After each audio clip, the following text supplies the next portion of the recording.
सतयुग कैसे आएगा, कलयुग कब नष्ट होगा।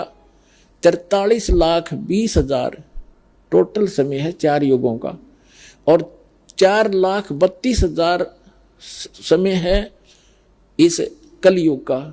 जब कलयुग का लास्ट होगा उस समय सूक्ष्म वेद में लिखा है कि सभी प्राणी मांसाहारी हो जाएंगे और 20 वर्ष की आयु मनुष्य की रह जाएगी। उसमें से 15 वर्ष की आयु में ये पहलवान भी हो लेंगे, जवान भी हो लेंगे, बच्चे भी पैदा कर लेंगे और मर भी लिया करेंगे। मकान नहीं रहेंगे, भूकंप बहुत आया करेंगे, वृक्षों के पत्ते लगने बंद हो जाएंगे, फलों की तो बात छोड़ो, और मांसाहारी हो जाएंगे, एक दूसरे ने खा जाया करेंगे, कति बुरा हाल हो जाएगा, निर्लज हो जाएंगे, कोई भक्ति के आसपास नहीं रहेगा, और बेल खोद कर रहा करेंगे, धरती उपजाऊ नहीं रहेगी। कहते हैं 3 हाथ अंश खींच लेत कलयुग धरती का, और उगे कोई ना बीज हाल कह दो पृथ्वी का। परमात्मा ने सूक्ष्म वेद में बताया है कि कलयुग का जब अंत होगा 3 हाथ, 1 हाथ इतना लंबा यहां से लेकर ये 1 हाथ है 1.5 फुट का, यानी 4.5 फुट नीचे तक पृथ्वी का उपजाऊ अंश खत्म हो जाएगा। अब आप देख रहे हो कितना यूरिया, कितना खाद यो डाला जाता है, यो इसको नाश कर रहा है नीचे पृथ्वी के उपजाऊ अंश को, और प्रदूषण इतना बढ़ जाएगा, वर्षा होनी बंद हो जाएगी, पृथ्वी पर सब बुरा हाल हो जाएगा। तो उस समय क्या होगा, एक नीकलंक नाम का अवतार, जिसको कल की अवतार लिखा है उसके अंदर सुधा सागर के अंदर, श्री मद सुधा सागर मद भागवत में, तो वो आएगा, राजा हरिश्चंद्र होगा वो, जो सतयुग में पुण्यकर्मी प्राणी था, काल की भक्ति कराया करता, उसको स्वर्ग में भेज दिया। अब उसको विष्णु जी के लोक में, वहां से फिर इसको अवतार 10वां अवतार बना के भेजा जाएगा, कल की नाम था। अब उसके कर्म बिगड़वा होगा काल, तो उस समय उन सभी कृतघ्नी प्राणियों को, कलयुग के अंत वालों को नू काटेगा, जैसे कसाई काटा बकरों को, सबको मारेगा, केवल उनको छोड़ेगा जिसकी थोड़ी बहुत भी आस्था उस समय भक्ति की होगी।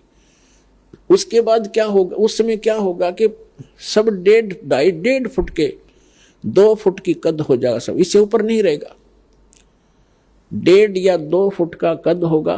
5 वर्ष की लड़की का विवाह हो जाया करेगा, और 5 वर्ष की लड़की के बालक होने लग जाएंगे।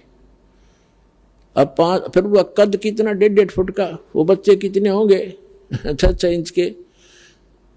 तो इस प्रकार वो कलयुग का अंत होगा। उसमें क्या होगा, क्योंकि एक तो संसार के लोगों के किस्मत के आधार से वर्षा होती है, उनके पुण्यों के आधार से, फिर परमात्मा अपने हिसाब से सृष्टि क्रम को चेंज करते समय इतनी जबरदस्त वर्षा होगी, पृथ्वी के ऊपर कई फुट, 20-20, 30-30 फुट पानी खड़ा हो जाएगा पूरी पृथ्वी पर, और जो वहां व्यक्ति बचे हुए होंगे वो ऊपर के पहाड़ी क्षेत्र में चले जाएंगे, ऊंचे स्थानों पर। और फिर क्या होगा कि धीरे धीरे वो पानी सूखेगा, और जमीन के अंदर जो विष भर गया वो उस जल उसको बाहर ऊपर निकालेगा, और पूरी पृथ्वी पर जब जल सूखता जाएगा वहीं पर पेड़ पौधे होते जाएंगे, भर जाएगी पृथ्वी ऐसे, और सुंदर वातावरण होगा, प्रदूषण खत्म हो जाएगा, ऑक्सीजन की वृद्धि हो जाएगी। तो उल्टा काम होगा, माँ बाप तो 1.5 फुट के और बेटे होंगे 3-3 फुट के बच्चे, बेटा बेटी, यानी कद बढ़ने लग जाएगा उनका। और सतयुग के अंदर 100 फुट की, 100 से भी ऊंची फुट कद हो जाता, 100 फुट से भी ज्यादा। कहने का भाव ये है कि उस समय जो आत्माएं जन्म लेंगी वो होंगी जो परमात्मा ने वहां लुटने पिटने तक बचा ली थी, और उनको अपने मिन्नी सतलोक में रख लिया था, उनको फिर जन्म देगा। अब उनके खूब बढ़िया संस्कार, बढ़िया वातावरण बनाया भगवान ने, सुंदर फलदार वृक्ष होंगे, कोई काम नहीं। आजकल जो गेहूं, कणक, बाजरा, ज्वार बहुत अच्छे, उस समय तो ऐसे खड़े रहा करेंगे, बस जाओ और ऐसे इकट्ठे करो, झाड़ो, जितना चाहिए तोड़ लिया और खाओ। जैसे वन से बाग से फल ले आकर तोड़ गए, ऐसे गेहूं जितना भी ये कणक है खाने पीने की सामग्री, ये सब ऐसे भरी रहा करेगी, काम नहीं। और फिर वो क्या करा करेंगे, काल तो इनके पीछे लगा रहता है कि इनको पता नहीं लगे, भक्ति का भ्रमित करवाता है मनु बना के, मनु जी वो गलत ज्ञान भरवाता है। और फिर ये सभी उसी आधार से भक्ति भी करते हैं, समाधि भी लगाते हैं, क्योंकि उन्होंने भक्ति कर रखी पहले सतयुग कलयुग में। अब भक्ति बिना नहीं रह सकते। प्रत्येक प्राणी सतयुग में साधना करता है, समाधिस्थ हो जाता है, सारा सुख होता है, शरीर भी स्वस्थ होता है, कोई कष्ट नहीं होता, मानसिक परेशानी नहीं होती। तो उस समय इनको भक्ति मार्ग पर लगाना बड़ा कठिन हो जाता है।